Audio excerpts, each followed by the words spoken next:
नमस्कार,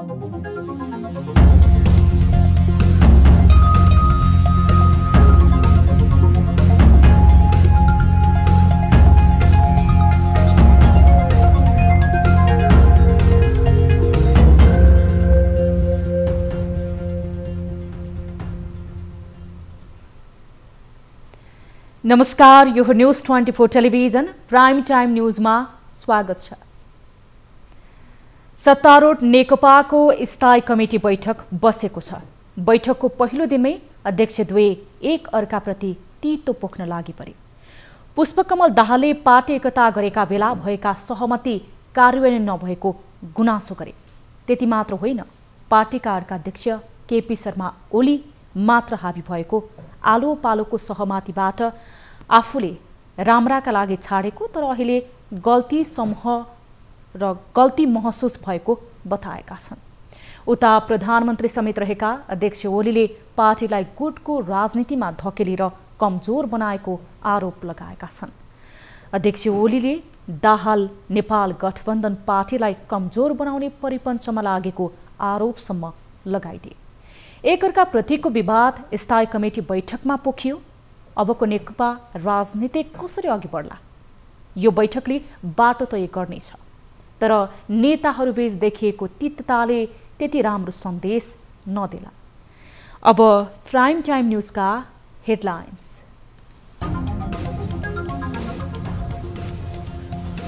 दुई अध्यक्षको मन्तव्यपछि सकियो नेकपा स्थायी कमिटीको पहिलो दिनको बैठक। रुकुम घटनाले प्रवेश पायो एजेन्डामा। अध्यक्ष द्वयबीच आरोप प्रत्यारोप। एकै दिनमा 629 जना कोरोना संक्रमित थपिए। कुल संक्रमित 10,700 नागे। 2,338 जना डिस्चार्ज।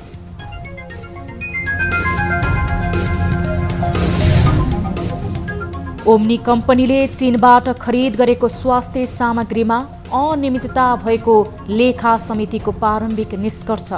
महँगो मूल्यमा खरिद गर्नुको कारणमा दिनको समयभित्र उहाँहरूले केही सामान ल्याएर बुझाएको देखिन्छ। 753वटै स्थानीय तहहरूबाट आज बजेट सार्वजनिक। रोजगारी, कृषि र स्वास्थ्य प्राथमिकतामा।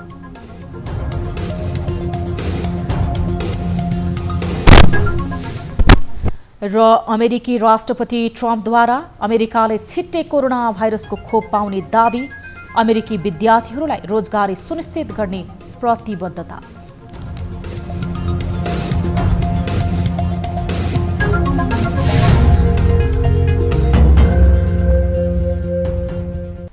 हामी निरन्तर न्यूजमा छौं।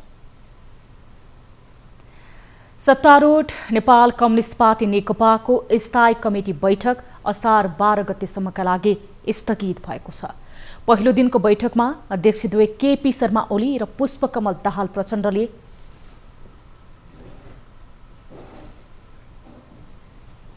मन्तव्य राखेपछि सकिएको पार्टी प्रवक्ता नारायण काजी श्रेष्ठले जानकारी दिनुभयो। आजको बैठकमा सुरुमा प्रधानमन्त्री समेत रहेका अध्यक्ष केपी शर्मा ओलीले अहिलेको परिस्थितिमा पार्टी सरकारको कामबारे सकारात्मक सन्देश जाने गरी आफ्ना सुझाव, आलोचना र जिम्मेवारीपूर्वक छलफल गर्न आग्रह गर्नुभएको थियो। त्यस्तै अर्का अध्यक्ष प्रचण्डले पनि वर्तमान परिस्थितिमा सरकार, पार्टी र समग्र परिस्थिति र आदर्शलाई केन्द्रबिन्दुमा राखेर छलफल गर्न निष्कर्ष निकाल्नुपर्ने बताउनु भएको थियो। सबैलाई केन्द्रबिन्दुमा राखेर हामीले निर्वाह गर्ने पर्ने जिम्मेवारीका बारेमा गम्भीरतापूर्वक छलफल गरौँ। त्यो छलफलका आधारमा सकारात्मक निष्कर्ष निकालौँ र त्यसको निम्ति हामी सबैले के कमजोरी भएका छन् त्यसको समीक्षा गरेर आफ्नो जिम्मेवारी लिनुपर्ने भए त्यो पनि लिउँ र सबैले आफ्नो तर्फबाट पार्टी, आन्दोलन र देशका निम्ति जे भूमिका निर्वाह गर्नुपर्ने हुन्छ आफ्नो आत्मसमीक्षा गरेर तयार हौँ भनेर अपिल गर्नुभएको छ। बैठकमा प्रस्तावित कार्यसूचीहरू महासचिव विष्णु पौडेलले अध्यक्षद्वयद्वारा तर्फबाट प्रस्तावित गर्नुभएको थियो। कार्यसूचीमाथि स्थायी कमिटी सदस्यहरूले थप सुझावका रूपमा राखेका थिए। त्यसपछि बैठकमा एजेन्डा थप गर्दै 7वटा पारिएको थियो। प्रस्तावित गर्नुभयो र ती प्रस्तावित कार्यसूचीहरूमाथि सुझावहरूको क्रममा स्थायी कमिटीको सदस्यहरूले आफ्ना विचार छलफलका सन्दर्भमा राख्नुभयो र त्यो छलफल पश्चात बैठकले 7वटा कार्यसूची तय गर्यो। थपिएका कार्यसूचीमा नागरिकता विधेयकबारे पनि छलफल गर्नुपर्छ भनेर प्रस्ताव गरेपछि कार्यसूची थपिएको थियो। त्यस्तै कोभिड-19 महामारीका बेला सङ्घीय सांसद प्रदेश सांसदहरूले भत्ता नलिन अन्य दलहरूसँग छलफल गर्ने भएको छ। प्रत्येक 3 महिनामा बस्नुपर्ने स्थायी समिति बैठक गत पुस महिना यता बस्न सकेको थिएन, जसले गर्दा नेकपामा असन्तुष्टि बढ्दै गएको थियो। लामो रस्काकसीपछि सत्तारूढ नेपाल कम्युनिस्ट पार्टी नेकपाको स्थायी कमिटी बैठक सुरु भएको छ। बैठकको पहिलो दिन अध्यक्षद्वय केपी शर्मा ओली र पुष्पकमल दाहालले आफ्नो भनाइ राखेका छन्। अध्यक्षद्वयले राखेको आफ्नो धारणा एक अर्कालाई निशाना बनाइएको छ। एक रिपोर्ट। विवादको भुमरीमा फसेको सत्तारूढ नेकपामा शक्ति सङ्घर्ष जारी छ। गुटगत सक्रियता बढेको नेकपाभित्र एक व्यक्ति एक पद मात्र होइन, कतिपय विषयमा विवाद छ। स्थायी कमिटी बैठक बोलाउन हम्मे परेको नेकपाका अध्यक्षद्वयको मतभेद कायम रहेको उनीहरूकै भनाइले प्रस्ट्याएको छ। बुधबारबाट सुरु भएको बैठकमा अध्यक्ष पुष्पकमल दाहालले पार्टी एकताका क्रममा भएको सम्झौताको कार्यान्वयन हुन नसकेको भन्दै चित्त दुखाए। स्थायी कमिटी सदस्यहरूलाई सम्बोधन गर्दै अध्यक्ष दाहालले आलो पालो प्रधानमन्त्री हुने सहमति छाडेर आफूले गल्ती गरेको महसुस भएको बताएको एक स्थायी कमिटी सदस्यले जानकारी दिएका छन्। एमाले र माओवादी केन्द्र बीचको एकता अघि भएको गोप्य सहमतिको प्रसङ्ग उनले उठाए। सरकार र पार्टी सञ्चालन दुवैमा अध्यक्ष एवं प्रधानमन्त्री केपी शर्मा ओली असफल बनेको उनको टिप्पणी थियो। त्यसपछि सम्बोधन गरेका अध्यक्ष एवं प्रधानमन्त्री ओलीले आफूबाट भएका कमजोरी सच्याउने प्रतिबद्धता जनाए, तर उनले पनि अध्यक्ष दाहाललाई काउन्टर जवाफ दिन छाडेनन्। अध्यक्ष ओलीले पार्टीमा गुटको राजनीतिक मौलाएको टिप्पणी गरे। गुटगत समस्याका कारण पार्टी र सरकार दुवै कमजोर बनाएको ओलीले आरोप लगाए। सहमतिका आधारमा पार्टी चलाउनु पर्नेमा बहुमतलाई प्राथमिकतामा राख्नुले पार्टी बिग्रेको ओलीको भनाइ थियो। एमसीसी, राजनीतिक दल सम्बन्धी अध्यादेश जस्ता विषयहरू राम्रो हुँदाहुँदै पनि बखेडा झिकिएको असन्तुष्टि पनि ओलीले पोखे। अध्यक्षद्वय बीचको तिक्तताको श्रृङ्खला तत्काल कम हुने देखिँदैन। नेकपा विवाद पार्टी एकताको 5 महिनापछि नै सुरु भयो। नेकपामा यसपछि गुटहरू सलबलाउन थाले। यही स्थायी कमिटी बैठक अघि पनि रणनीति बनाउन ओली पक्ष र दाहाल नेपाल पक्ष छुट्टा छुट्टै भेलामा सक्रिय बनेका थिए। दाहाल नेपाल समूहले दाहाल निवास खुमलटारमा भेला गरेका थिए भने ओली समूहले बालुवाटारमा भेला गरेका थिए। एमसीसीबाट विवादले उग्र रूप लिन थालेको छ। यो बैठकमा एमसीसीलाई निकै महत्त्वका साथ राखिएको छ। अबको नेकपा यात्रा कसरी अगाडि बढ्छ त्यसको झल्को यो बैठकले नै देला। नेपालमा कोरोना भाइरसबाट संक्रमित हुनेको संख्या 10,728 पुगेको छ। स्वास्थ्य तथा जनसङ्ख्या मन्त्रालयका अनुसार 24 घण्टामा 629 जना नयाँ संक्रमित थपिएसँगै संक्रमितको संख्या 10,728 पुगेको हो। मन्त्रालयका अनुसार बीपी कोइराला स्वास्थ्य प्रतिष्ठान धरानमा गरिएको परीक्षणमा झापाका 10 जना संक्रमित पुष्टि भएको छ। यस्तै कोशी प्रादेशिक अस्पतालमा गरिएको परीक्षणमा सुनसरीका 1 जनामा, झापा प्रादेशिक अस्पतालमा भएको परीक्षणमा झापाका 1 र मोरङका 1 जनामा संक्रमण पुष्टि भएको छ। गजेन्द्र नारायण सिंह अस्पताल राजविराजमा गरिएको परीक्षणमा सप्तरीका 6 जनामा संक्रमण देखिएको छ। त्यस्तै जनकपुर प्रादेशिक अस्पतालमा भएको परीक्षणमा धनुषाका 20 जना, महोत्तरीका 12 जना, सर्लाहीका 1 जनामा संक्रमण पुष्टि भएको छ। त्यस्तै राष्ट्रिय जनस्वास्थ्य प्रयोगशाला टेकोमा गरिएको परीक्षणमा बैतडीका 4 जना, अछामका 10 जना, बाजुराका 7 जना, डोटीका 48 जना, कैलालीका 48 जना, कञ्चनपुरका 85 जना, पर्वतका 2 जना, रौतहटका 44 जना, सर्लाहीका 2 जनामा संक्रमण पुष्टि भएको छ। त्यस्तै शुक्रबार ट्रपिकल अस्पतालमा गरिएको परीक्षणमा धादिङका 2 जना, काठमाडौँका 1 जनामा संक्रमण देखिएको छ। भरतपुर अस्पतालको प्रयोगशालामा चितवनका 1, तनहुँका 1 र नवलपरासी पूर्वका 3 जनामा कोरोना संक्रमण पुष्टि भएको छ। हेटौडाको प्रयोगशालामा गरिएको परीक्षणमा नवलपरासी पूर्वका 2 जना र पाल्पाका 14 जनामा संक्रमण देखिएको छ। पाटन अस्पतालमा गरिएको परीक्षणमा भक्तपुरको 1 जनामा संक्रमण देखिएको छ। वीर अस्पतालमा अछामका 3 जनामा, पोखरा स्वास्थ्य विज्ञान प्रतिष्ठानमा गोर्खाका 2 जना, कास्कीका 4 जनामा कोरोना देखिएको छ। त्यसैगरी पोखराकै जनस्वास्थ्य केन्द्रमा भएको परीक्षणमा बागलुङका 9 जना, गोर्खाका 1 जना, कास्कीका 5 जना, लमजुङका 5 जना, पर्वतका 1 जना, स्याङ्जाका 7 जनामा कोरोना देखिएको छ।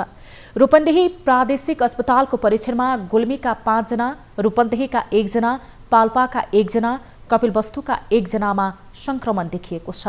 राप्ती स्वास्थ्य विज्ञान प्रतिष्ठानमा दाङका 76 जना, प्युठानका 10 जनामा संक्रमण देखिएको छ। यता सुर्खेत प्रादेशिक अस्पताल दैलेखका 4 जना, सुर्खेतका 14 जना, जाजरकोटका 1 जना र कालीकोटका 1 जनामा संक्रमण पुष्टि भएको छ। यस्तै सेती प्रादेशिक अस्पतालमा कञ्चनपुरका 1 जना, कैलालीका 103 जना, बाजुराका 1 जनामा पुष्टि भएको छ। त्यस्तै हालसम्म 78,06,039 जना क्वारेन्टाइनमा छन् भने आइसोलेसनमा 8,366 जना रहेका छन्। त्यस्तै आज 114 जना निको भएर घर फर्किएसँगै डिस्चार्ज हुनेको संख्या 2,338 पुगेको छ। मन्त्रालयका अनुसार मुलुकभर 1,43,738 जनाको PCR र RDTबाट 2,23,519 जनाको परीक्षण भएको छ। राष्ट्रपति विद्यादेवी भण्डारीले पूर्व प्रधानमन्त्रीहरूसहित संसदमा प्रतिनिधित्व गर्ने राजनैतिक दलका नेताहरूसँग शिष्टाचार भेटवार्ता गर्नुभएको छ। आज अपराह्न 4 बजे राष्ट्रपति भण्डारीले समसामयिक राजनीतिक परिस्थिति लगायतका विषयमा छलफल गर्नका लागि पूर्व प्रधानमन्त्रीहरूसहित प्रमुख राजनीतिक दलका नेताहरूलाई राष्ट्रपतिको कार्यालय शीतल निवासमा बोलाउनु भएको थियो।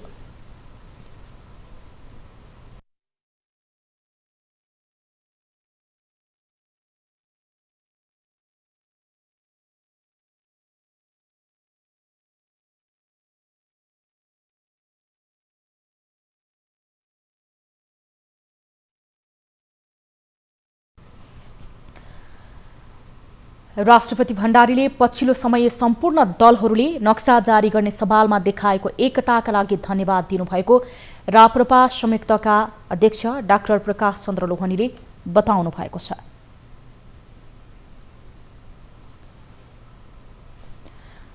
प्रधानमन्त्री केपी शर्मा ओली, नेकपाका अध्यक्ष तथा पूर्व प्रधानमन्त्री पुष्पकमल दाहाल प्रचण्ड, नेकपाकै वरिष्ठ नेताद्वय तथा पूर्व प्रधानमन्त्रीहरू माधव कुमार नेपाल र झलनाथ खनाल, कांग्रेस सभापति एवं पूर्व प्रधानमन्त्री शेरबहादुर देउवा, पूर्व प्रधानमन्त्री डाक्टर बाबुराम भट्टराई, मन्त्री परिषदका तत्कालीन अध्यक्ष खिलराज रेग्मी, पूर्व प्रधानमन्त्री लोकेन्द्र बहादुर चन्द, समाजवादी जनता पार्टीका अध्यक्ष महन्त ठाकुर लगायतका दलका नेताहरू राष्ट्रपतिसँगको भेटवार्ता र छलफलमा सहभागी भएका थिए। कोरोना भाइरस नियन्त्रणका लागि खरिद गरिएका स्वास्थ्य सामग्रीमा अनियमितता भएको सार्वजनिक लेखा समितिले प्रारम्भिक निष्कर्ष निकालेको छ। समितिले ओम्नी कम्पनीले चीनबाट खरिद गरेका स्वास्थ्य सामग्रीमा अनियमितताको अध्ययन गर्ने क्रममा यस्तो निष्कर्ष निकालेको हो। स्वास्थ्य सामग्री खरिदबारे कागजात प्रधानमन्त्री कार्यालय र नेपाली सेनासँग पनि मगाइएको लेखा समितिले जानकारी दिएको छ। एक रिपोर्ट। सरकारले ओम्नी समूहको ओबीसीआई प्राइभेट लिमिटेड कम्पनी मार्फत 1.25 अर्ब रुपैयाँ बराबरको स्वास्थ्य सामग्री खरिद गरी मगाएको थियो। गगल्स, गाउन, जाँच गर्ने पन्जा, सफाईमा प्रयोग हुने पन्जा, N95 मास्क, डिस्पोजेबल जुत्ता तथा अनुहार छोप्ने सामग्री, इन्फ्रारेड थर्मोमिटर, कोरोना परीक्षण गर्ने portable PCR machine, portable PCR reagent लगायत स्वास्थ्य सामग्रीहरू सरकारले खरिद गरेको थियो। सार्वजनिक लेखा समितिले उक्त स्वास्थ्य सामग्रीहरू बजार मूल्य भन्दा पनि अत्यन्तै महँगो मूल्यमा खरिद गरेको जनाएको छ। ओम्नीले ल्याएको स्वास्थ्य सामग्री खरिदका कागजातको प्रारम्भिक अध्ययनबाट मन्त्रालय र विभागले ठेक्का दिने क्रममा प्रक्रिया नपुर्याएको पाइएको छ। कुनै कम्पनीलाई उसले कोटेसन पेश गरेको आधारमा केही रकम डिस्काउन्ट गर्ने गरी उहाँहरूले खरिद गर्नलाई चाहिँ अनुमति दिएको र त्यो समय एकदम सीमित 5 दिनको समय अवधि दिएर उहाँहरूले चाहिँ त्यो खरिदको लागि आदेश दिनुभएको देखिन्छ। त्यसैगरी एलसी खोलेर गर्यो या सोझै भुक्तानी गर्यो भन्ने कुराहरू खुलेको देखिँदैन। अनि त्यसैगरी त्यो ढुवानीको लागि प्रयोग गरेको प्लेन भाडा अहिलेसम्म पनि तिरेको देखिँदैन र त्यो 5 दिन समय अवधि दिएको मध्ये 3 दिनको समयभित्र उहाँहरूले केही सामान ल्याएर बुझाएको देखिन्छ। अनि त्यहाँ 3 दिन पछाडि लगत्तै उहाँहरूले सम्झौता रद्द गरेको देखिन्छ। ओम्नीसँगको ठेक्का अनुसार सरकारले कोरोना नियन्त्रण रोकथाममा प्रयोग हुने ती स्वास्थ्य सामग्री नेपाल वायु सेवा निगमको विमान नै पठाएर ग्वान्जाउबाट गत चैत 16 गते काठमाडौँ ल्याइएको थियो। लेखा समितिले स्वास्थ्य मन्त्रालयले स्वास्थ्य सामग्री खरिद गर्दा गलत प्रक्रियाको 12 बुँदा नै तयार गरेर अनियमितता भएको पहिचान गरिसकेको छ। ओम्नीसँग स्वास्थ्य सामग्री खरिद गर्न सम्झौता मिचेर गरेको र 2076 चैत 20 गतेमा म्याद 2 दिन बाँकी हुँदै खरिद सम्झौता रद्द गरेको र कालो सूचीमा राख्न पिएमओ अफिसलाई पत्राचार गरेको तर उक्त कम्पनीबाट सरकारलाई भएको क्षतिको आकलन गरी क्षतिपूर्ति भराउने काम नगरेको भन्दै ओम्नीलाई ठेक्का दिनु नै बदनियत ठहर गरिएको छ। देशभरका 6वटै महानगरपालिकाले आर्थिक वर्ष 2077-78 को लागि बजेट सार्वजनिक गरेका छन्। यस वर्ष पनि पूर्वाधार निर्माणलाई सबै महानगरपालिकाले पहिलो प्राथमिकतामा राखेका छन्। त्यस्तै कोरोना रोकथाम तथा नियन्त्रण र स्वास्थ्य क्षेत्र पनि महानगरहरूको प्राथमिकतामा परेका छन्। एक रिपोर्ट। काठमाडौँ महानगरपालिकाले आर्थिक वर्ष 2077-78 का लागि सबैभन्दा बढी रकमको बजेट सार्वजनिक गरेको छ। महानगरपालिकाले 16 अर्ब 42 करोड 73 लाख 26 हजार रुपैयाँ बजेट विनियोजन गरेको हो। महानगरले कुल बजेटको 51% रकम पूर्वाधार निर्माणका लागि छुट्याएको छ। कुन महानगरपालिकाको कति बजेट? काठमाडौँ महानगरपालिका 16 अर्ब 42 करोड 73 लाख 26 हजार। पोखरा महानगरपालिका 6 अर्ब 19 करोड 71 लाख 78 हजार। ललितपुर महानगरपालिका 4 अर्ब 79 करोड 15 लाख 62 हजार। भरतपुर महानगरपालिका 4 अर्ब 15 करोड 64 लाख। वीरगंज महानगरपालिका 3 अर्ब 86 करोड 91 लाख 90 हजार। विराटनगर महानगरपालिका 3 अर्ब 37 करोड 81 लाख 10 हजार। सबै महानगरपालिकाले कोरोना रोकथाम तथा नियन्त्रण र स्वास्थ्य पूर्वाधार निर्माणलाई प्राथमिकतामा राखेर बजेट ल्याएका छन्। पोखरा महानगरपालिकाले कोरोना विशेष कार्यक्रमका लागि 28 करोड 84 लाख छुट्याएको छ। काठमाडौँ महानगरपालिकाले पनि प्रशासनिक खर्च कटौती गर्दै कोरोना रोकथाम तथा नियन्त्रणको तथा यसको दीर्घकालीन असर न्यूनीकरण गर्ने विशेष कार्यक्रम ल्याएको जनाएको छ। त्यस्तै भरतपुर महानगरले कोभिड-19 संक्रमितको उपचारसँगै क्वारेन्टाइन व्यवस्थापन तथा वैदेशिक रोजगारीबाट फर्किएकाहरूलाई स्थानीय स्तरमै रोजगारी सिर्जनालाई प्राथमिकता दिएको छ। आर्थिक वर्ष 2077-78 का लागि काठमाडौँ महानगरपालिकाले चालु आर्थिक वर्ष भन्दा करिब 2 अर्ब बढी बजेट विनियोजन गरेको छ भने भरतपुर महानगरपालिकाले करिब 1 अर्ब बढी बजेट विनियोजन गरेको छ। अन्य महानगरपालिकाले भने चालु आर्थिक वर्ष भन्दा कमको बजेट सार्वजनिक गरेका छन्। जिल्ला ब्युरोको सहयोगमा टिभी जर्नलिस्ट प्रशान्त ठाकुरको रिपोर्ट। प्रतिनिधि सभाको विकास तथा प्रवृद्धि समितिले मेलम्चीको पानी वितरणका लागि जडान भएका पाइपहरूको प्राविधिक क्षमता विवरण उपलब्ध गराउन निर्देशन दिएको छ। सिंहदरबारमा बुधबार बसेको समिति बैठकले पुराना पाइप जीर्ण अवस्थामा रहेको भन्दै नयाँ जोडिएका पाइपहरूको प्राविधिक क्षमता विवरण उपलब्ध गराउन खानेपानी मन्त्रालय र मेलम्ची खानेपानी विकास समितिलाई निर्देशन दिएको हो। बैठकले स्थानीयको समस्या समाधान गरी निर्वाध रूपमा मेलम्ची सञ्चालन हुने व्यवस्था मिलाउन पनि समितिले मन्त्रालयलाई निर्देशन दिएको छ। काठमाडौँ उपत्यकावासीको बहुप्रशिक्षित मेलम्चीको पानी सुन्दरी जलबाट काठमाडौँवासी प्रत्येकको घर घरमा वितरण गर्नका लागि पुराना पाइपहरू जुन जीर्ण भएको अवस्थामा हामीले अहिले पनि मन्त्रालयले स्वीकार गरेको छ अवस्थामा छन्। ती नयाँ बिछाएका पाइपहरूको प्राविधिक क्षमता टेस्टिङको प्रक्रिया तथ्यगत स्थिति चाहिँ समितिले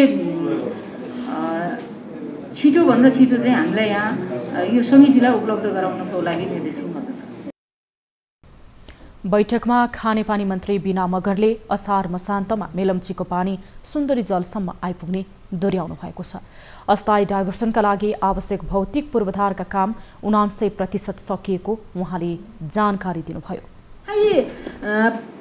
डाइभर्सनको लागि आवश्यक भौतिक पूर्वाधार भौतिक कामको हामी अन्तिम फेजमा छौँ। 99% भनेको लगभग अन्तिम अवस्थामा हो। हामी केही दिनभित्रमा त्यो काम सम्पन्न गर्छौँ र हाम्रो टिमले भनेअनुसार हामी छिटै नै पानी टेस्टिङ प्रक्रियामा अगाडि बढ्छौँ र टेस्टिङ प्रक्रियामा हुन सक्ने जटिलताहरूको सविस्तार व्याख्या गरिसक्नु भएको छ। बैठकमा सांसदहरूले लामो समयदेखि मेलम्चीको पानी आउने चर्चा चले पनि अझै पनि आउन नसक्नुले जनता निराश भएको बताएका छन्। उनीहरूले मेलम्ची आउन ढिलाइ भएको कारणबारे प्रश्न गरेका थिए। बीचको समन्वय मेलम्ची खानेपानी परियोजना र चाहिँ केएल लगायत स्थानीय तहका सरकारहरूसँगको आपसी समन्वयमा यस मन्त्रालयले समन्वय गरेर प्रभावकारी ढङ्गले त्यस कुरामा ध्यान दियोस् भन्ने कुरामा राख्न चाहन्छु। त्यस्तै मेलम्ची खानेपानी विकास समितिका प्रतिनिधिहरूले सुरुङ र पानी प्रशोधन केन्द्र बीचको पाइप जडानको 10% काम बाँकी रहेको जानकारी गराएका छन्। सरकारी कर्मचारी र ठेकेदारको लापरवाहीले गर्दा धेरै विकास निर्माणका कार्यहरू अल्पत्र पर्ने गरेका छन्। निर्माण सुरु भएको 3 वर्ष बितिसक्दा पनि रोल्पाको माडीलुडी करिडोर आयोजना अझै सम्पन्न हुन सकेको छैन। गत वर्षको जेठमा आयोजना प्रमुख नै घुससहित पक्राउ परे। एक रिपोर्ट। असार मसान्तसम्म सम्पन्न भइसक्नुपर्ने रोल्पाको माडीलुङ्गी कोरिडोर आयोजनाको काम अझैसम्म पनि अलपत्र छ। गत वर्षको जेठ महिनामा कोरिडोर आयोजनाका प्रमुख उग्रनाथ झा सहित एक इन्जिनियर घुस सहित रङ्गे हात पक्राउ पर्दा आयोजनाको काम बिचैमा रोकिएको थियो। सरकारले कोरिडोर आयोजनामा पुनः नयाँ कर्मचारी राखेर पुरानै आयोजनाको कामलाई अगाडि बढाउन त खोज्यो, तर अहिलेसम्म पनि काम सम्पन्न हुन सकेको छैन। प्रदेश सरकारको 1,60,00,000 बजेटको उक्त आयोजनामा गुणस्तरीय काम नगरिएको स्थानीयको आरोप छ। माडीखोलाको कामको जिम्मा शिवराम निर्माण कम्पनीले 42 लाखको ठेक्कामा र केही उपभोक्ता समितिले जिम्मा लिएका थिए। उता लुङ्गी खोलाको काम भने उपभोक्ता समिति मार्फत नै गरिएको हो, तर परिपक्व काम हुन सकेको छैन। गुणस्तरीय र भरपर्दो तरिकाले लिफ्ट सिस्टमको काम नगरिँदा सिँचाइ अभावले हिउँदे बालीमा समस्या परेको किसानहरू बताउँछन्। अब हाम्रो सबभन्दा समस्या के हो भनेपछि सबभन्दा समस्या तपाईँले अब सुँग्रियो जमिन पनि देख्नु भइसक्यो। पानीको समस्या हो। गुणस्तरीय काम होस्, पानी आओस् र अब छानबिन होस्। कसले अब त्यो गरेकै छ त्यस्तालाई कारबाही हुन पर्यो। माडीलुङ्गी कोरिडोर आयोजनाका कर्मचारी गत वर्ष घुस सहित अख्तियार दुरुपयोग अनुसन्धान आयोगले पक्राउ गरेको थियो। अहिले आयोजनामा कार्यरत कर्मचारी पहिलेको कमजोरीका कारण समस्या भएको बताउँछन्। के भन्छ अफिसले के भन्छ भनेपछि हामीले काम गर्दैछ, निर्माणाधीन ठाउँमा छ भने एकपटक त्यो अख्तियारले समातेर पनि ढिलाइ गरिदियो। त्यो फेरि बिचमा पनि त्यस्तो भइरहेछ। अलि अफिसबाट नै ढिलासुस्ती भइरहेछ। उता माडीखोलाको काम पनि अस्तव्यस्त छ। विकास निर्माणमा भइरहेका ढिलासुस्ती, अनियमितता कर्मचारी तथा ठेकेदारहरू नै संलग्न हुने गरेका छन्। यसको अनुगमन हुन आवश्यक रहेको स्थानीय बताउँछन्। नेपाल विद्यार्थी संघले त्रिभुवन विश्वविद्यालयका उपकुलपति प्राध्यापक डाक्टर धर्मकान्त बास्कोटाको कुर्सी जलाएका छन्। उनीहरूले बुधबार दिउँसो कुर्सी जलाएका हुन्। कुर्सी जलाएपछि उनीहरूले विश्वविद्यालयका उपकुलपति, शिक्षाध्यक्ष तथा रजिस्ट्रारको कार्यालयमा ताला लगाएका छन्। त्रिवी प्रवक्ता सूर्य अधिकारीका अनुसार कुर्सी जलाएपछि विद्यार्थीले नेभी सङ्घको नाममा हस्ताक्षर गरेर ताला लगाएको ढोकामा सूचना जारी गरेका छन्। पछिल्लो समय उपकुलपति बास्कोटा लगायत त्रिवी नेतृत्वमा रहेकाले भागवण्डामा आफू मातहतका निकाय नियुक्त गरेको, विश्वविद्यालयको पढाइ सुधारको सट्टा दलीय आस्थाका आधारमा नियुक्तिलाई मात्र ध्यान दिएको लगायतका आरोप विद्यार्थीहरूको छ। हामीसँग न्युजहरू अझै बाँकी छन्। अहिले लाइभ ब्रेक।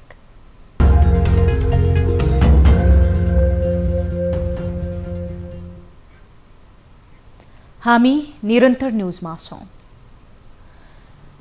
लकडाउन खुकुलो बन्दै गएपछि बर्दियाका अलपत्र विकास निर्माणका आयोजनाहरूले गति पाएका छन्। लकडाउनका कारण बन्द भएका आयोजनाहरूका काम सुरु भएपछि मजदुरहरू पनि काममा फर्किएका छन्। यो सँगै लकडाउनका कारण प्रभावित भएका मजदुरहरू काम पाएसँगै खुसी भएका छन्। नेपालमा जारी लकडाउन करिब 2.5 महिना पुगेपछि केही मात्रामा भए पनि खुकुलो भएको महसुस स्थानीय लेबरहरू र ज्याला मजदुरी गर्ने मानिसहरूले समेत अनुभूति गर्न थालेका छन्। लकडाउनका कारण जिल्लाका धेरै विकास निर्माणका कामहरू प्रभावित भएका छन्। त्यस्ता विकास निर्माणका कामहरू थाँतिरहेको अवस्थामा सरकारले लकडाउनलाई केही खुकुलो गर्ने बताएपछि यति बेला ज्याला मजदुरी गर्ने कर्मचारीहरूले समेत काम सुरु गरेका छन्।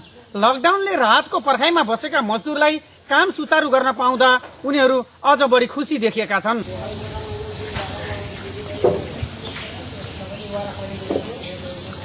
अहिले अलिक खुकुलो हुँदाखेरि हामीहरू निर्माण कार्यमा लागेछौँ र पैसा पनि आइरहेछ र घरमा बस्न टाइम पास पनि भएछ र छोरछोरीले खाना खुवाउन पनि सकिरहेछौँ र साथीहरू पनि सबै हामीले धेरैलाई रोजगार पनि दिइरहेछौँ र हामीले पनि 2-4 रुपियाँ लिएर घर खर्च चलाइरहेछौँ।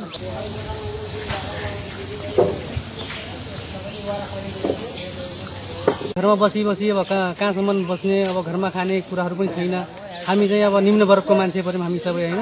त्यो हिसाबले गर्दाखेरि कामको खोजी गर्दा गर्दै काम नपाएपछि अब हाम्रो गुलरिया नगरपालिकाले धेरै अब कामहरू यतातिर चाहिँ सञ्चालन गर्नको कारणले गर्दाखेरि हामीहरू चाहिँ काम पाएका छौँ। अहिले काम पाए बापत हामी चाहिँ पैसा पनि पाइरहेछौँ।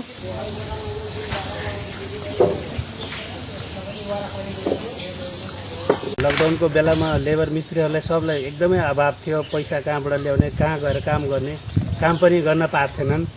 अनि जस लकडाउन हल्का खोक्लो भएको कारणले हाम्रो लेबर मिस्त्रीहरू काम पनि राम्रोसँग गर्न पाएछन् र घर खर्च पनि राम्रोसँग चलाउन पाएछन्।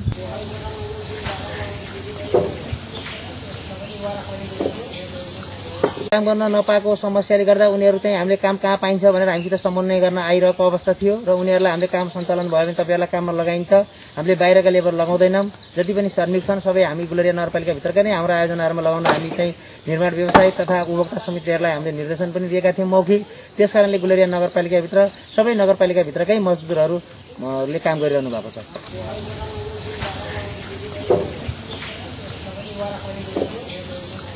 सामाजिक दूरी कायम गरेर लकडाउनको पालना गर्दै कामहरू सुरु गर्न पाएपछि यति बेला बर्दिया जिल्लाका ज्याला मजदुरी गर्ने मानिसहरू समेत खुसी भएका छन्।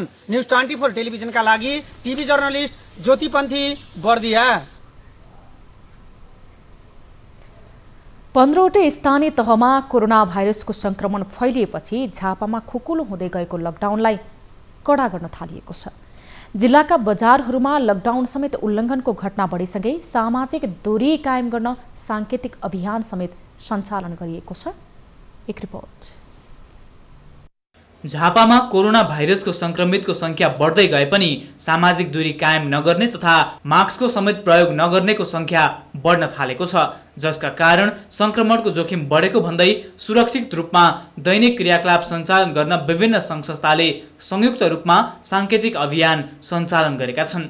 बजार तथा पसलहरूमा निस्कदा सर्वसाधारणले हेलचेक्राइ गर्न थालेपछि इलाका प्रहरी कार्यालय अनारमणिको आह्वानमा हरेक पसल अघि भौतिक दूरी कायम गर्न गोलो घेरा अनिवार्य बनाउन सुरु गरिएको छ।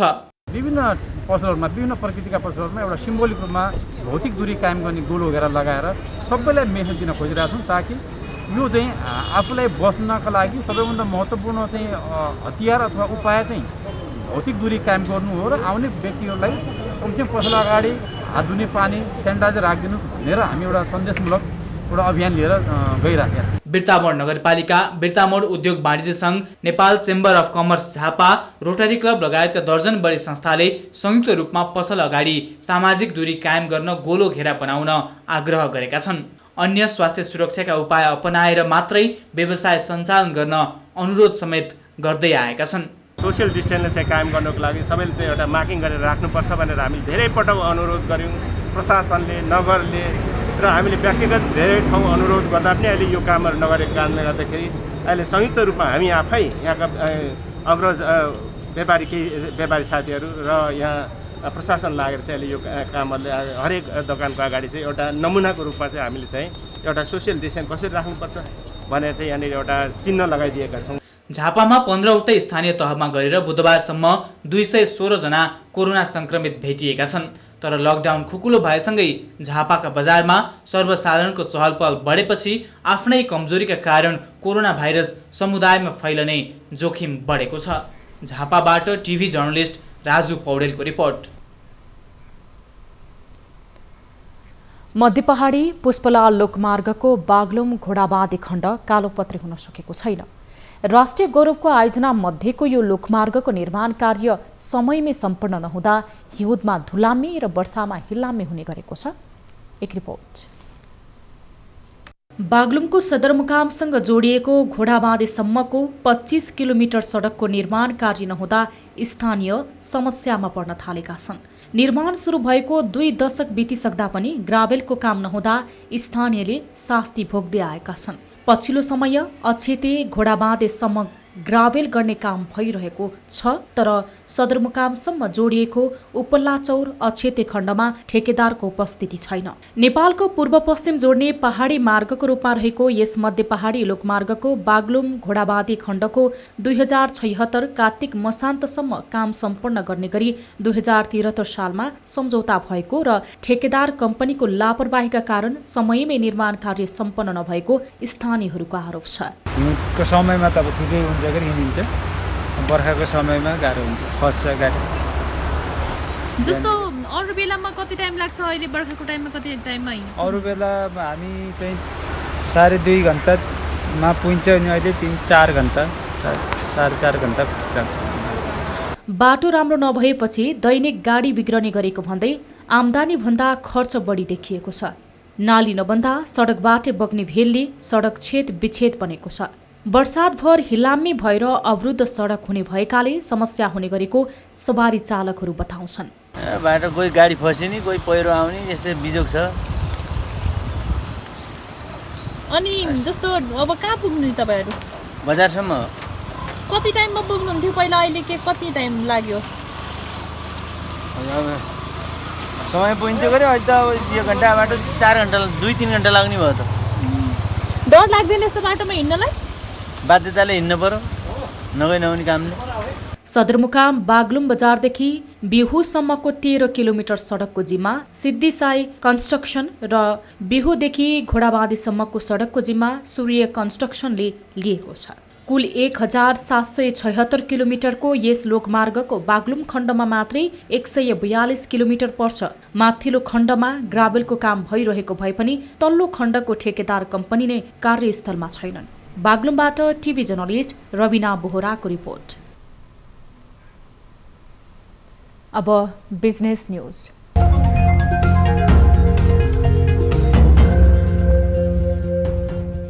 बुधबार 753 स्थानीय तहले संवैधानिक व्यवस्था अनुरूप बजेट प्रस्तुत गरेका हुन्। मुलुक संघीय शासन पद्धतिमा गएसँगै प्रदेश र स्थानीय सरकारहरूले पनि वार्षिक बजेट पेश गरेका हुन्।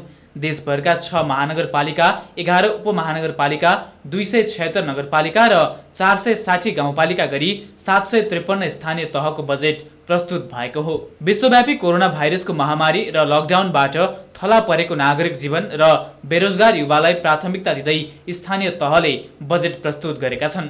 कोभिड-19 को बढ्दो प्रकोप नियन्त्रण गर्न अधिकांश स्थानीय तहहरूले स्वास्थ्य क्षेत्रमा सबैभन्दा बढी बजेट विनियोजन गरेका छन्। त्यसैगरी कोरोनाको कारण रोजगारी गुमाउने युवाको अवस्थालाई ध्यान दिएर नगरपालिका तथा गाउँपालिकाहरूले बेरोजगार युवालाई कृषि उद्यमशीलतामा आकर्षित गर्न कृषि क्षेत्रलाई पनि प्राथमिकतामा राखेका छन्।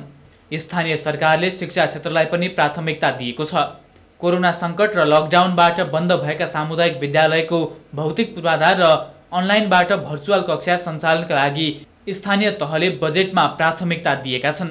देशभरका 6 महानगरपालिका काठमाडौँ, ललितपुर, पोखरा, भरतपुर, वीरगञ्ज र विराटनगर महानगरपालिकाहरूले स्वास्थ्य र पूर्वाधारलाई बढी प्राथमिकता दिएका छन्। देशभरका 11 उपमहानगरपालिका धनगढी, नेपालगञ्ज, कलैया, जितपुर सिमारा, जनकपुर धाम, हेटौँडा, बुटवल, तुलसीपुर, घोराई, इटहरी, धरान लगायतका उपमहानगरपालिकाहरूले स्वास्थ्य, कृषि, पूर्वाधार र रोजगारी सिर्जना गर्नमा बजेट केन्द्रित गरेका छन्। गाउँपालिकाहरूले भने स्वास्थ्य र कृषिमा बजेट बढी केन्द्रित गरेका छन्। गाउँपालिकाहरूले स्थानीय उद्योगलाई प्राथमिकता दिएका छन्। स्थानीय तहहरूको राजस्व तथा स्रोत व्यवस्थापनमा लक्ष्य अनुसार प्रगति हुन नसक्ने अनुमान विज्ञहरूको छ। बजेटमा कोभिड-19 को प्रकोपबाट थला परेको पर्यटन, साना तथा मझौला उद्योगहरूलाई पनि प्राथमिकतामा राखिएको छ। 753 स्थानीय तहले पुँजीगत खर्च भने लक्ष्य अनुसार गर्न सकेका छैनन्।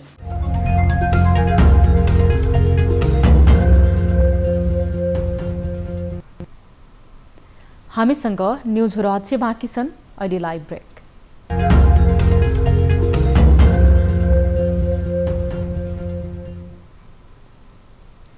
हामी निरन्तर न्युजमा छौँ। अब स्पोर्ट्स न्युज। पाकिस्तानका 10 जना क्रिकेट खेलाडीलाई कोरोना भाइरसको संक्रमण भएको छ। पाकिस्तान क्रिकेट बोर्डले पछिल्लो पटक आफ्ना 7 खेलाडीलाई संक्रमण भएको पुष्टि गरेको हो। 3 जना खेलाडीमा संक्रमण पुष्टि भएको 24 घण्टा नबित्दै थप 7 जना क्रिकेटरमा संक्रमण देखिएको हो। बोर्डका अनुसार कोरोना संक्रमित हुने क्रिकेटरहरूमा फकर जमान, इमरान खान, कासिफ भट्टी, मोहम्मद हफिज, मोहम्मद हसनैन, मोहम्मद रिजवान र बहाएब रियाज रहेका छन्। बोर्डले यसअघि सादव खान, हारिस रौफ र हैदर अलीलाई कोरोना संक्रमण भएको जनाएको थियो। 10 क्रिकेटरलाई संक्रमण पुष्टि भएसँगै अर्को हप्ता इङ्ल्यान्डसँग हुने तय भएको क्रिकेट श्रृङ्खला धरापमा परेको छ। कोरोना परीक्षणमा नेगेटिभ रिपोर्ट आएका खेलाडी 28 जुनमा इङ्ल्यान्ड जाने बताइएको छ। पाकिस्तान र इङ्ल्यान्ड बीच 3 टेस्ट र 3 2020 खेलको तयारी भइरहेको छ। पाकिस्तानमा हाल कोरोना संक्रमणको दर उच्च छ। त्यहाँ 1,85,000 भन्दा धेरैमा कोरोना संक्रमण हुँदा 3,700 जनाले ज्यान गुमाएका छन्।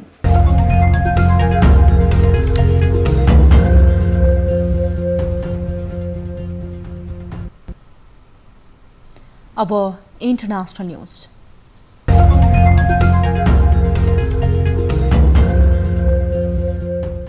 भारतले दिल्लीस्थित पाकिस्तानी दूतावासमा कार्यरत आधा कर्मचारी निष्कासन गर्ने भएको छ। पाकिस्तानी दूतावासमा कार्यरत कर्मचारीहरूलाई जासुसी तथा आतंकवादीसँगको सम्बन्धमा जोडिएको आरोप लगाउँदै भारतले देश निकालाको तयारी गरेको हो। भारतले पाकिस्तानको इस्लामाबाद स्थित भारतीय दूतावासमा कार्यरत कर्मचारीको संख्या पनि आधा कटौती गर्ने जानकारी भारतीय विदेश मन्त्रालयले दिएको छ।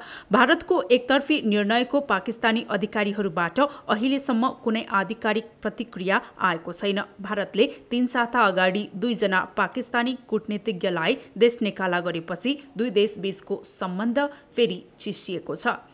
भारत र पाकिस्तानबीच सधैँ भइरहने विवादले क्षेत्रीय शान्ति, सुरक्षा र सम्बन्धमा नकारात्मक प्रभावहरू पारिरहेका छन्। उत्तर कोरियाले दक्षिण कोरिया विरुद्ध सैन्य आक्रमणको योजना तत्कालका लागि निलम्बन गरेको छ। दक्षिण कोरियाले सीमा क्षेत्रबाट बेलुन प्रयोग गरेर उत्तर कोरियामा प्रोपोगान्डा सामग्री पठाएपछि कोरियाली प्रायद्वीपको तनाव नयाँ उचाइमा पुगेको हो। तनाव बढ्दै जाँदा उत्तर कोरियाले सैन्य आक्रमणको योजना बनाएको बताइएको थियो, तर उत्तर कोरियाले तत्कालका लागि सो योजनाबाट पछि हटेको छ। उत्तर कोरियाका नेता किम जोङ उन सहितको बैठकले सैन्य आक्रमण गर्ने सम्बन्धी योजना तत्कालका लागि रोक्ने निर्णय गरेको हो। अमेरिकी राष्ट्रपति डोनाल्ड ट्रम्पले अमेरिकाले छिट्टै नै कोरोना भाइरसको खोप पाउने बताएका छन्। एरिजोनामा आयोजित एक चुनावी र्यालीमा बोल्दै राष्ट्रपति ट्रम्पले सो कुरा बताएका हुन्।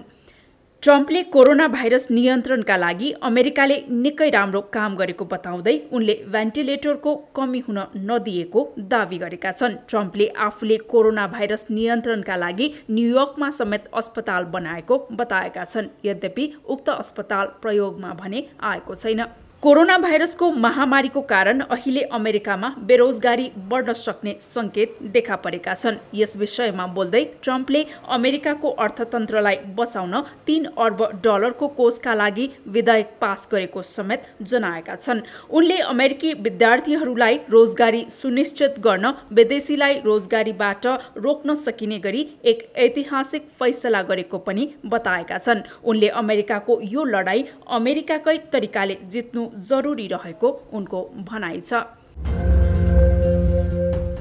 विश्वभर कोरोना संक्रमण पुष्टि हुनेको संख्या 93,73,424 पुगेको छ। पछिल्लो तथ्याङ्क अनुसार अमेरिकामा सर्वाधिक 24,24,492 जना संक्रमण पुष्टि भएको छ। त्यस्तै ब्राजिलमा 11,51,579, रुसमा 5,06,881, भारतमा 4,56,926, बेलायतमा 3,06,210 जनामा संक्रमण पुष्टि भएको छ। विश्वभर 4,80,140 कोरोना संक्रमितको मृत्यु भइसकेको छ। मृत्यु हुनेको संख्या पनि अमेरिकामा सर्वाधिक 1,23,476 जना कोरोना संक्रमितको मृत्यु भएको छ। त्यस्तै ब्राजिलमा 52,771, बेलायतमा 42,927, इटालीमा 34,675 जनाको मृत्यु भएको छ। विश्वभर 50,62,840 जना संक्रमण मुक्त भएका छन्। संक्रमण मुक्त हुनेको संख्या पनि अमेरिकामा सर्वाधिक 10,20,412 जना छ। त्यस्तै ब्राजिलमा 6,13,345, रुसमा 3,68,822 जना संक्रमण मुक्त भएका छन्। त्यस्तै भारतमा 2,58,827 जना संक्रमण मुक्त भएका छन्।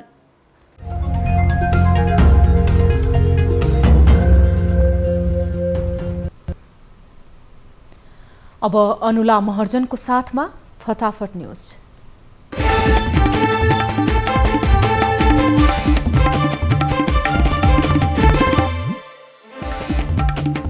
दुई अध्यक्षको मन्तव्यपछि सकियो नेकपा स्थायी कमिटीको पहिलो दिनको बैठक। हुकुम घटनाले प्रवेश पायो एजेन्डामा। अर्को बैठक 12 गते बस्ने। एकै दिनमा 629 जना कोरोना संक्रमित थपिए। कुल संक्रमित 10,700 नागे। 2,338 जना डिस्चार्ज। राष्ट्रपति भण्डारीले पूर्व प्रधानमन्त्री सहित प्रमुख नेतालाई शीतल निवास बोलाइयो। 753 वटा स्थानीय तहहरूले आज बजेट सार्वजनिक गर्दै रोजगारी, कृषि र स्वास्थ्य प्राथमिकतामा। चीनले नेपाली गाउँ नै कब्जा गर्दा पनि प्रधानमन्त्री ओली मौन बसेको भन्दै भारतीय मिडियामा आलोचना। चीनको आडमा भारतसँग जुझ्न खोजेको आरोप। खानेपानी मन्त्रालयले देशभरका क्वारेन्टिनमा शौचालय निर्माण गर्ने मोडल र संख्याका विषयमा छलफल अघि बढ्यो। काठमाडौँ महानगरपालिकाद्वारा 16 अर्ब 42 करोडको बजेट सार्वजनिक, केही सहुलियतको समेत व्यवस्था। नेवी संघका विद्यार्थीले त्रिवी उपकुलपति डाक्टर धर्मकान्त बास्कोटाको कुर्सी जलाए। डिन र क्याम्पस प्रमुख नियुक्तिमा नेकपा समर्थक मात्र गरेको भन्दै विरोध प्रदर्शन। कोरोना परीक्षणका लागि कञ्चनपुरको भीमदत्त नगरपालिकाद्वारा PCR मेसिन खरिद प्रक्रिया सुरु। मेसिन अभावका कारण परीक्षणमा ढिलाइ। रौतहटमा 10 वर्ष अघि बसमा बम विस्फोट गराएको आरोपमा 2 जना पक्राउ। स्नातका शेख गुलाम सर्वर र दिलीप कुमार शाह प्रहरी नियन्त्रणमा। प्रतिपक्ष सांसदहरूको अवरोधपछि सुदूरपश्चिम प्रदेश सभा बैठक स्थगित। क्वारेन्टाइनमा बसेका नागरिकलाई बिना स्वास्थ्य जाँच घर पठाउने कार्य भइरहेको प्रति ध्यानाकर्षण। 4 जना स्वास्थ्य कर्मीमा कोरोना देखिएपछि कर्णाली स्वास्थ्य विज्ञान प्रतिष्ठान सिल गरियो। अस्पतालको बहिरङ्ग सेवा समेत ठप्प। सिराहा सिडिओको सही छाप गरी नक्कली पास बनाउने 2 युवा पक्राउ। पक्राउ पर्नेमा लाहानको मेरो साइबर एन्ड ट्राभल्सका सञ्चालक विजेन्द्र महतो र प्रेमेश्वर महतो। दार्चुलाको कालापानी नजिकै नेपाल प्रहरीको आधुनिक भवन निर्माण हुने। केन्द्रबाट हिँड्यो प्राविधिक टोली। रौतहटको वृन्दावन नगरपालिकाद्वारा ट्राफिक प्रहरीलाई होर्डिङ बोर्ड प्रदान। ट्राफिक नियम सम्बन्धी सूचना तथा जानकारी दिने उद्देश्य।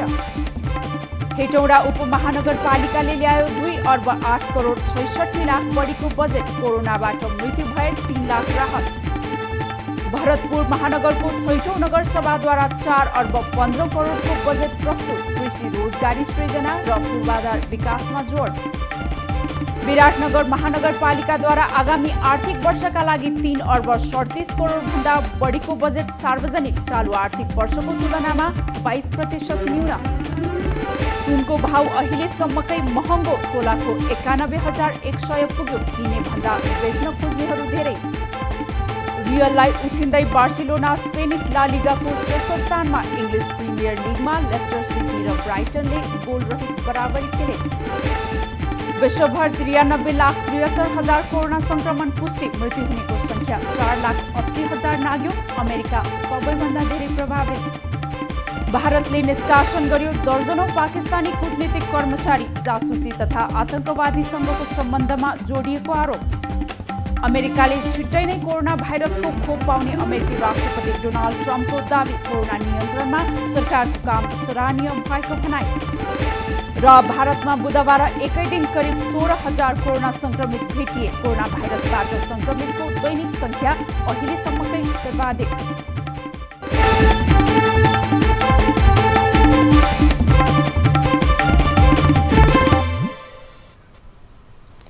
अब एउटा रोचक प्रसङ्ग। एउटा घर किन्न मानिसहरू करोडौं रुपैयाँ खर्च गर्दछन्, तर अनौठो इटलीको एउटा गाउँमा जम्मा $1 घर किन्न पाइन्छ। कोरोना मुक्त गाउँ घोषणा गरेको इटालीको सिक्वेफ्रन्डी गाउँले नयाँ बासिन्दाहरूलाई आकर्षित गर्नका लागि यस्तो अफर राखेका हुन्। गाउँमा बसोबास गर्न आउने नयाँ मानिसहरूलाई खाली रहेका घरहरू जम्मा $1 मूल्यमा उपलब्ध गराइनेछ। तर त्यसका लागि घर खरिदकर्ताले उक्त घरको मर्मत सम्भार तथा रङरोगन गर्ने प्रतिबद्धता भने जनाउनु पर्नेछ। इटालीको कालाब्रिया क्षेत्रमा रहेको सो गाउँमा पछिल्लो समय कुनै पनि कोरोना भाइरस संक्रमित फेला परेका छैनन्। उक्त गाउँकी मेयर मिचेल कोनियाका अनुसार $1 घर दिने योजनाको नाम अपरेसन ब्युटी हो। खाली भएर झण्डै खण्डहर बनेका पुराना घरहरूमा नयाँ बासिन्दालाई आकर्षित गर्नका लागि सो योजना ल्याइएको उनको भनाइ छ। यस गाउँका बासिन्दाहरू विभिन्न कारणले राजधानी रोम तथा अन्य शहरी क्षेत्रहरूमा बसाइ सरेसँगै यो गाउँ खाली हुँदै गएको छ र मान्छे नबस्ने घरहरू खण्डहर बन्न थालेका छन्। प्राइम टाइम न्यूज सक्नु अघि अहिलेसम्मका हेडलाइन्स पुनः एकपटक। 2 अध्यक्षको मन्तव्यपछि सकियो नेकपा स्थायी कमिटीको पहिलो दिनको बैठक। रुकुम घटनाले प्रवेश पायो एजेन्डामा। अध्यक्ष द्वयबीच आरोप प्रत्यारोप। के भूमिका निर्वाह गर्नुपर्ने हुन्छ आफ्नो आत्मसमीक्षा गरेर तयार हौँ। एकै दिनमा 629 जना कोरोना संक्रमित थपे। कुल संक्रमित 10,700 नागे। 2,338 जना डिस्चार्ज।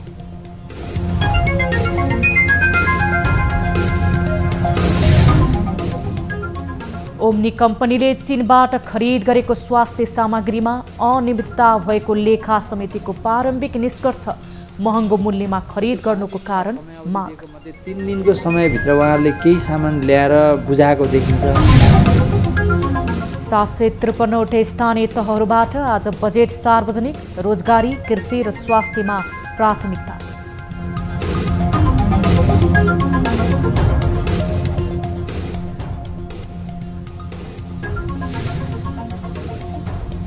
र अमेरिकी राष्ट्रपति ट्रम्पद्वारा अमेरिकाले छिट्टै कोरोना भाइरसको खोप लगाउने दावी। अमेरिकी विद्यार्थीलाई रोजगारी सुनिश्चित गर्ने प्रतिबद्धता।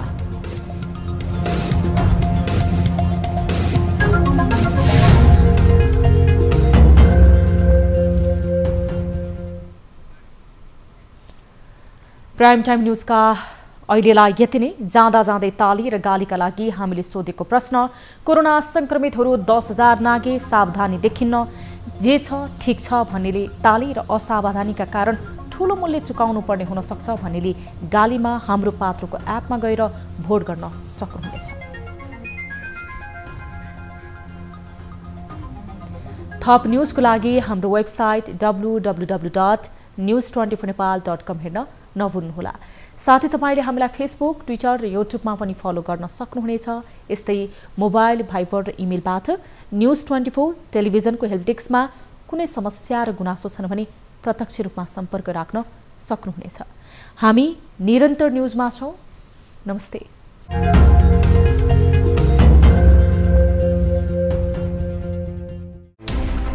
कोरोनाले सिर्जना गरेको संकटमा पल पलका न्युज अपडेट र हर क्षेत्रको कभरेजका लागि न्युज24 नेपाल युट्युब च्यानललाई सब्स्क्राइब गर्नुहोला।